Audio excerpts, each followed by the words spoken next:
Donc, est-ce que la solitude est un problème en elle-même? Non.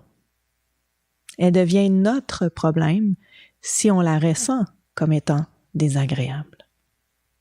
Donc, plus on croit que nos problèmes sont des situations extérieures, plus on essaie sans cesse dans notre vie de changer l'extérieur pour nous sentir mieux.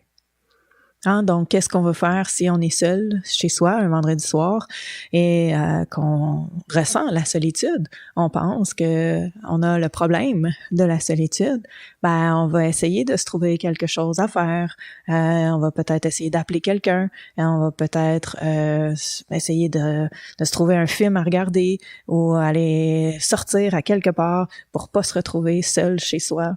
On va peut-être se réfugier dans le frigo et essayer de manger pour moins se sentir seul.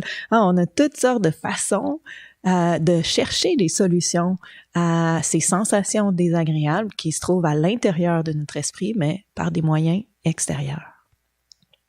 Mais notre expérience, en fait, nous prouve sans cesse qu'on n'arrive pas à trouver de réelles solutions durables à ce problème de la solitude par des méthodes extérieures, comme je viens de nommer en exemple. On peut peut-être, en fait, prendre quelques minutes, quelques instants pour explorer les raisons possibles. Pourquoi on fait l'expérience de sensations désagréables quand on se retrouve seul? D'abord, cette croyance que la solitude est négative. Si on voit la solitude de cette manière, on n'a vraiment pas le choix de la vivre comme étant quelque chose de difficile, de négatif, étant notre problème. Donc déjà, peut-être commencer à repenser que la solitude n'a pas à être un problème pour nous. Ce n'est pas un problème en soi. Peut-être qu'on pense que c'est pas la vie de vivre seul.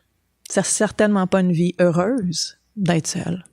Et pourtant, si on s'arrête pour penser, il y a plusieurs personnes, en fait, qui recherchent la solitude, qui souhaitent se retrouver dans le calme, la nature, loin de la civilisation, et qui sont très heureux.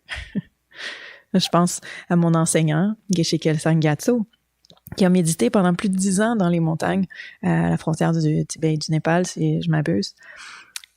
Et je crois pas qu'il ait souffert un seul instant de solitude.